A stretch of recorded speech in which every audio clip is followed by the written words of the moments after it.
In this slideshow, you'll learn about finding information for your research paper. We call this in our English department, and many others do as well, a documented essay. That means that you will be documenting the information that you find so that any reader can follow behind you and see what information you found and read the articles for him or herself. When you want to find research information here, the first place you want to go is the library. First, go to our SCC website, www.somerset.kctcs.edu. Then, click on Academics in the menu bar underneath our logo. I have circled this in black ink to make it easy for you to find. At SCC, we call our library the Learning Commons, but lucky for you, whatever we call it, we have a wealth of resources online for you to use.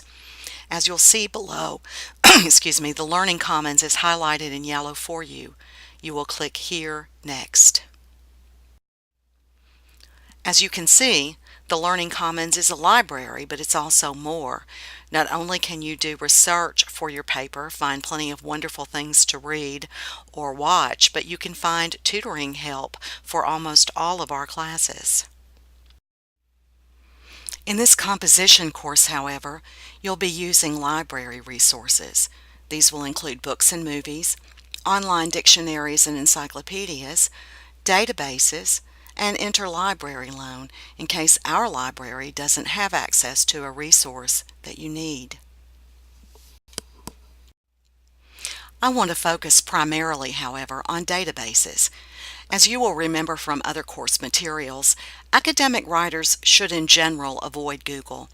You will want to use sources that are either peer-reviewed, as are academic journals, or at least have gatekeepers, editors and publishers who are known for fairness and accuracy and who want to protect their reputations by verifying information before they go online or to print. Databases are online archives of articles that you can read online, print out, email to yourself, or save. But note too, you do have access to over 121,000 ebooks that you can read free on any device with an internet connection. Under General Interest Databases, you'll find several academic sources. In my courses, I will want you to spend most of your time using Academic Search Complete, EBSCOhost, or JSTOR. Academic Search Complete archives articles from magazines, newspapers, and academic journals. As you will remember, academic journals are peer-reviewed, which means that the content is verified by other professionals in the field. So, academic journals are really the highest level of evidence that you can find for your work. JSTOR only archives scholarly papers from journals. I found an article not long ago that went back to the 1600s, so it's pretty complete. But the databases are also sorted into more specialized groups as well on our library's webpage. For my students, the literature heading might be especially helpful, but also history for looking at the historical background of a story, or psychology and sociology, or religion and philosophy. In general, when I do research, I like to cast a wide net first and then narrow it if I come up with too many options to sort through. For a literary paper, I might first look at either JSTOR or at EBSCOhost's more specific Literary Reference Center. If you click this link, you should end up on a page that looks like this. As you'll notice next to the logo, there is a search box to type your terms into. Since we've read Shirley Jackson's The Lottery this semester, let's see if we can come up with any information that might be useful in writing a paper. When I click on the individual entries, I come up with something that looks like this. You'll notice on the left-hand side that you have a PDF full text article. If you click on that, you can read the article right where you are at that time. But there are some other ways to work with the article too. You don't necessarily have to sit and read the article at the moment you found it.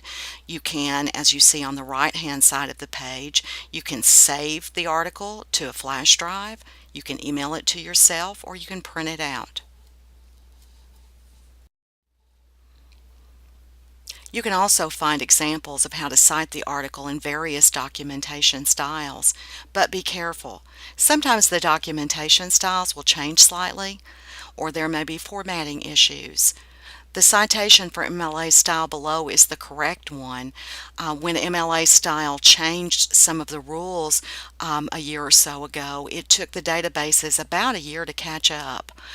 However, even though the citation is right, after you've copied and pasted it onto your Works Cited page, you'll probably notice that there are some formatting issues that you're going to have to address before you turn in the final draft of your paper.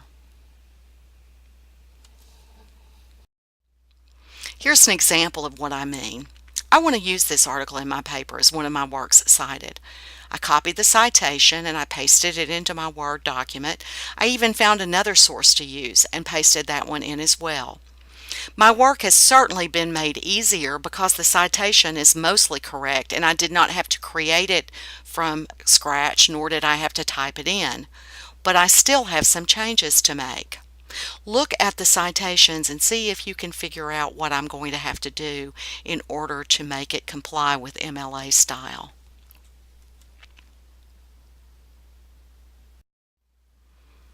Well, if you've been paying attention to the sample essays and other materials in the course, you will notice immediately that first I've got to center the title, create a hanging indent, double space, and eliminate the extra space between the entries.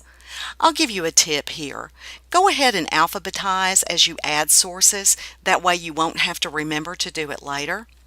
Also, create your Works Cited page as you are completing your research and before you write the paper. This will make citing the sources within your text much easier.